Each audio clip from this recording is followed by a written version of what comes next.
Olá pessoal, tudo bem com vocês? Na aula de hoje nós vamos falar sobre a análise dimensional do escoamento sob pressão.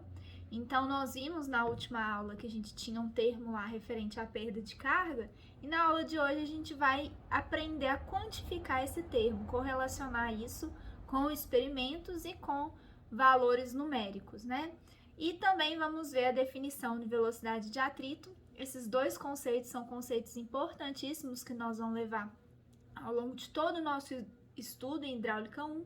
Então a aula de hoje está bem curtinha, está mais light, porque a aula no início dessa semana estava bem grande, um pouco cansativa. Então na aula de hoje a gente vai ver só esses dois conceitos para complementar e fechar a semana.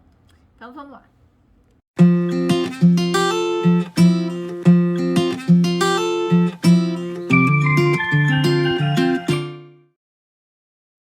Bom, então nós vamos falar sobre análise dimensional no escoamento sob pressão. Nós vimos isso um pouquinho lá em FT, análise dimensional, né? E velocidade de atrito. Os fluidos, eles escoam em tubulações que estão submetidas a pressões que podem ser maiores do que a pressão atmosférica ou menores, né? Nesse caso, os fluidos estão confinados pelas paredes que formam as tubulações. Nesse caso, o escoamento ele pode ser descrito pelas equações do movimento real ao longo de linhas de corrente em termos do escoamento médio. Então, considerando lá a equação que nós vimos na última aula. Nos escoamentos sob pressão, as principais forças que estão envolvidas são as forças devido à pressão, as forças devido à viscosidade e as forças devido à inércia. As forças viscosas, elas estão relacionadas com a perda de energia, né, na forma de calor. Quando um líquido está escoando com uma velocidade média V, em uma tubulação de diâmetro D com comprimento L, e tem um coeficiente de rugosidade E, esse coeficiente de rugosidade representa o quão áspera são as paredes, né?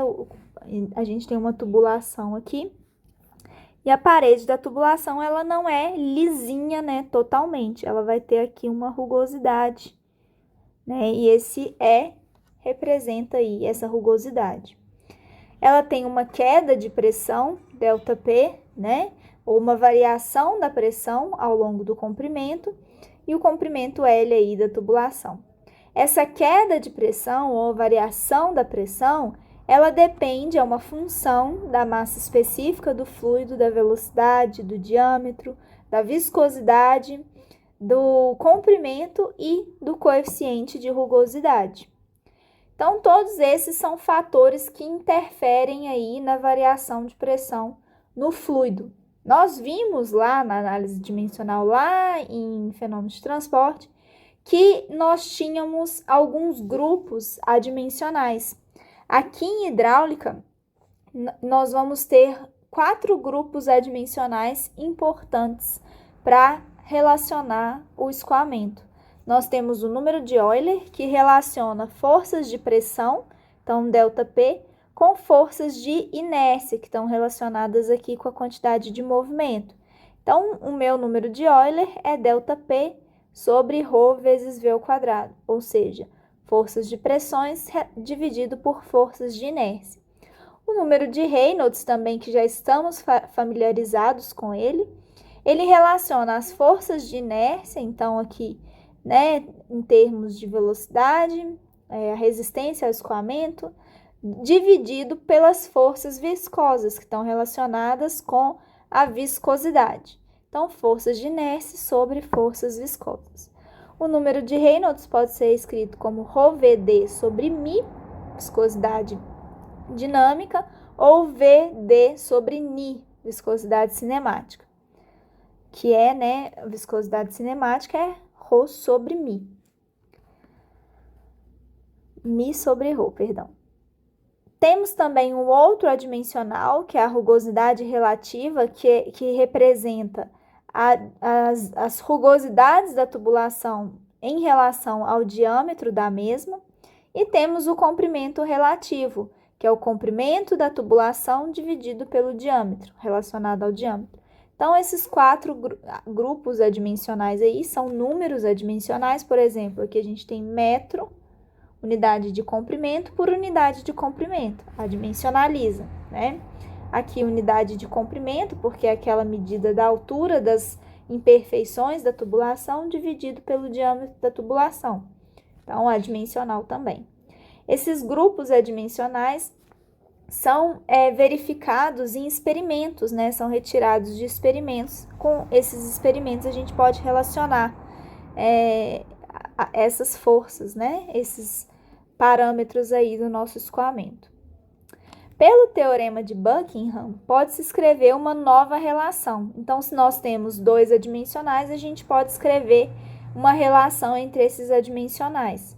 Então, o número de Euler, que é variação da pressão sobre ρ vezes V ao quadrado, é uma função do número de Reynolds, de E sobre D e de L sobre D. Então, um número adimensional é função dos outros 3, né?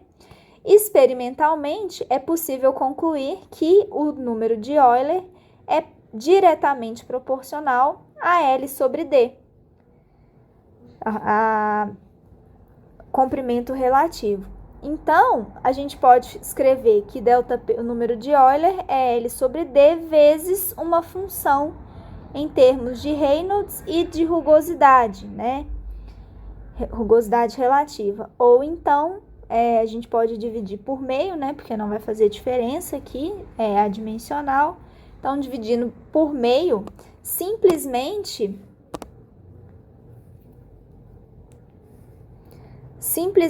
para a gente conseguir que no denominador a gente expresse aí a carga cinética. Então, a gente divide lá pelo Reynolds e multiplica aqui na função. Essa função φ, né, que é função do número de Reynolds e da rugosidade relativa, é denominada fator de atrito para o escoamento nas tubulações. A gente vai chamar de F e vai ser estudado com a ajuda da experimentação. Então, a gente pode escrever que o ΔP é um fator de atrito, que é essa função aqui de Reynolds e de E sobre D, vezes o comprimento relativo, vezes ρ, vezes V ao quadrado sobre 2. Se dividirmos todos os membros por ρ vezes G, ou pelo peso específico, a gente chega nessa expressão. ΔP sobre γ, nós vamos chamar de perda de carga contínua na tubulação, ou perda de carga por atrito na tubulação. É o nosso HP que nós definimos lá na última aula. Então, para velocidade e um diâmetro constante ao longo da tubulação, ou seja, para um escoamento uniforme, a gente pode definir que a perda de carga por atrito é igual a um fator de atrito vezes L sobre D vezes V ao quadrado sobre 2G. Essa é a fórmula universal da perda de carga, ou então a chamada equação de Darcy-Weisbach. Muitos estudos foram feitos para a determinação do fator de atrito, nas mais diversas situações, conforme nós vamos ver agora. Inicialmente, não foram apresentados dados para variação do coeficiente de atrito com a rugosidade relativa, nem com a velocidade do escoamento, o que motivou pouca aceitação da equação, a equação de Darcy-Weisbach, e permitiu que os engenheiros continuassem a utilizar a então equação empírica que era difundida, né, que era a equação de Prony. E era dada por essa expressão. A perda de carga estava relacionada apenas com o comprimento relativo e a velocidade. A e B são coeficientes empíricos que vão depender de cada tipo da rugosidade. Weisbach certamente se apoiou nos trabalhos desenvolvidos por Prony a partir das observações de Antoine Chézy, né, autor de uma equação muito utilizada para descrever os escoamentos em canais livres.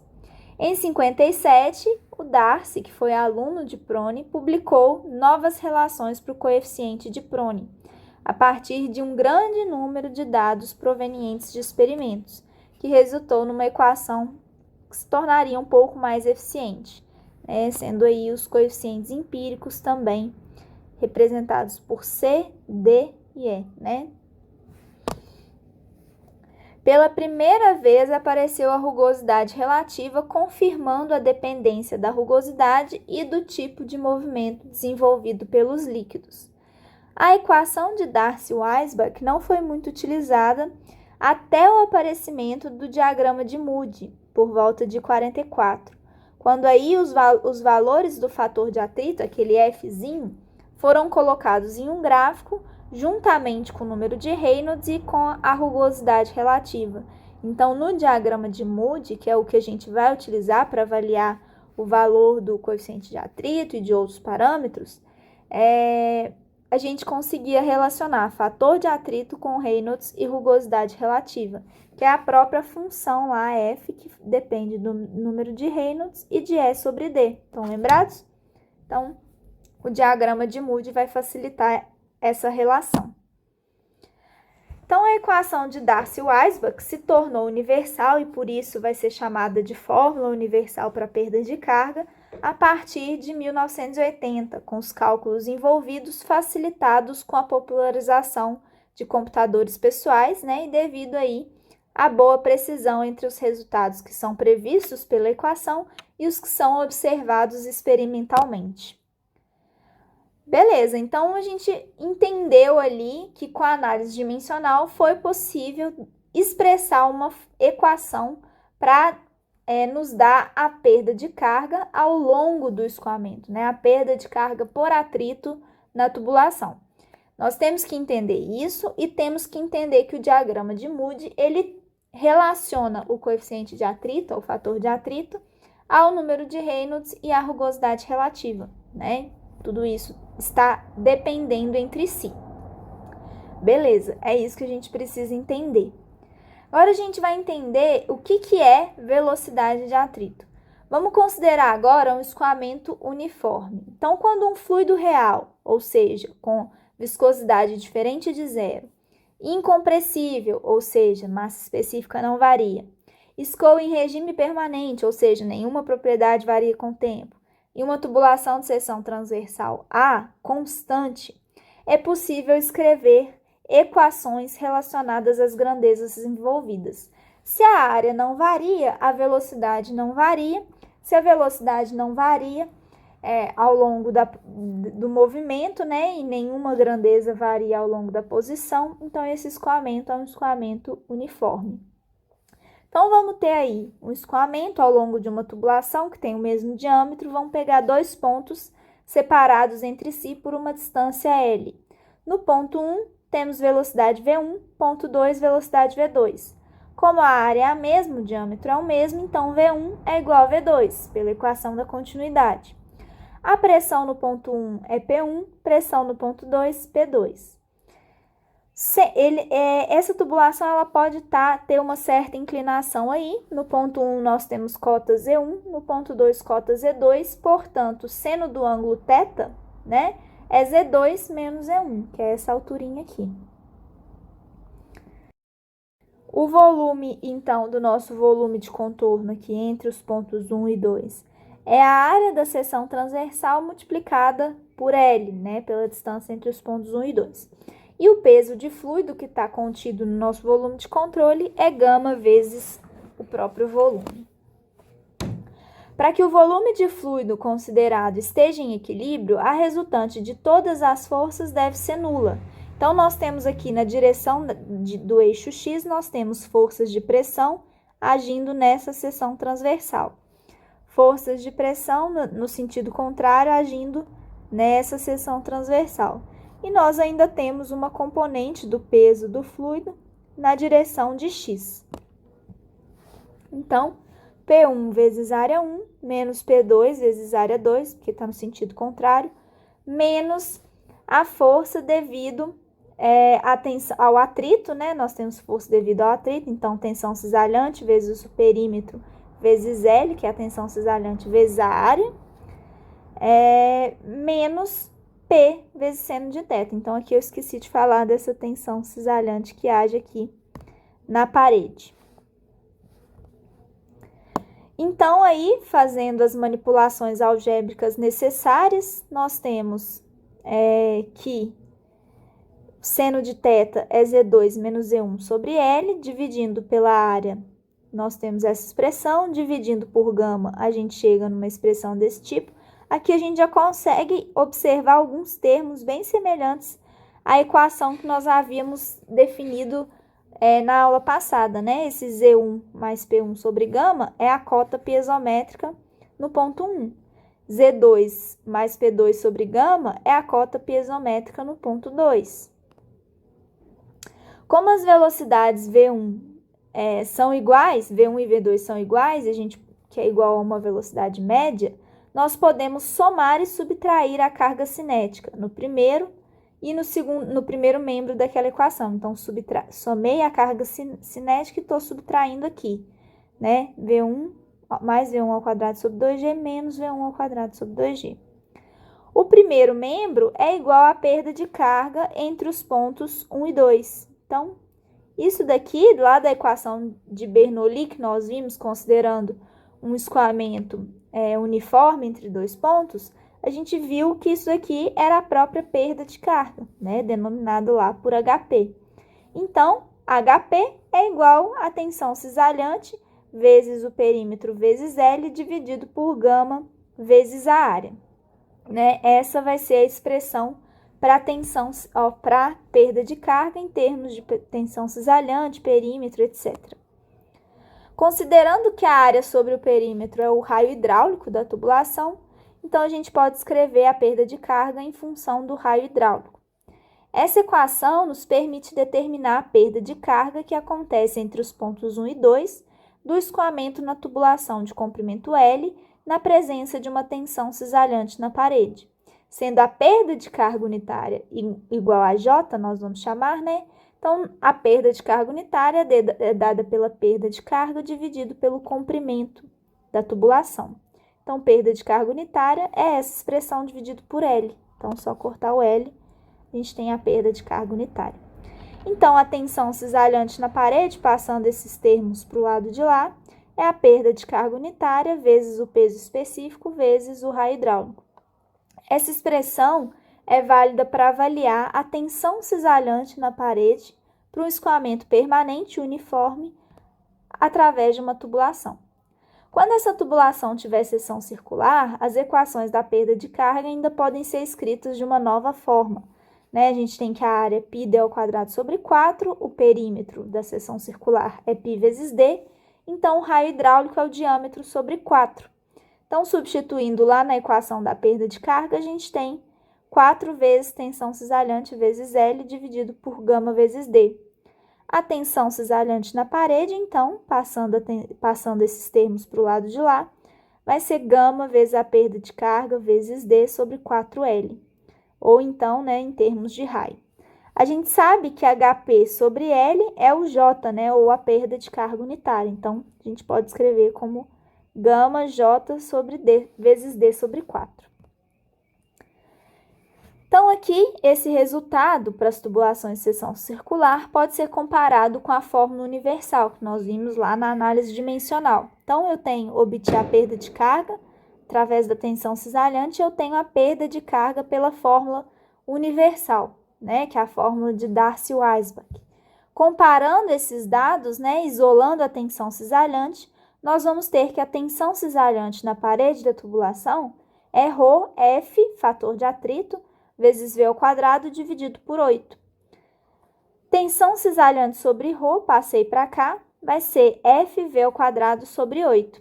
Se eu tirar a raiz de tudo isso, né, para tirar a raiz da velocidade aqui, eu vou ter que raiz de tal zero sobre ρ é igual a velocidade vezes raiz de F sobre 8. Fator de atrito é uma dimensional, portanto, cada lado dessa igualdade tem dimensão de velocidade. Então, define-se aí a velocidade de atrito ou velocidade de cisalhamento, que é raiz da tensão cisalhante dividido pela massa específica.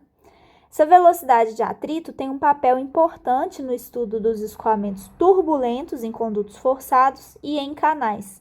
É usual dimensionalizar essa velocidade média do escoamento através da velocidade de atrito. Então, a gente tem que a velocidade de atrito é raiz de tal zero sobre ρ, que é igual a velocidade vezes raiz de f sobre 8.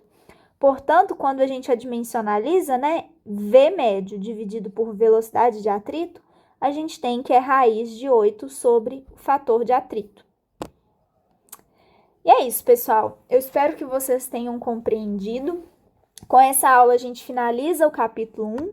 Vou passar para vocês uma lista de exercícios e uma atividade avaliativa para a gente finalizar, fechar com chave de ouro esse capítulo 1 do livro do Rodrigo.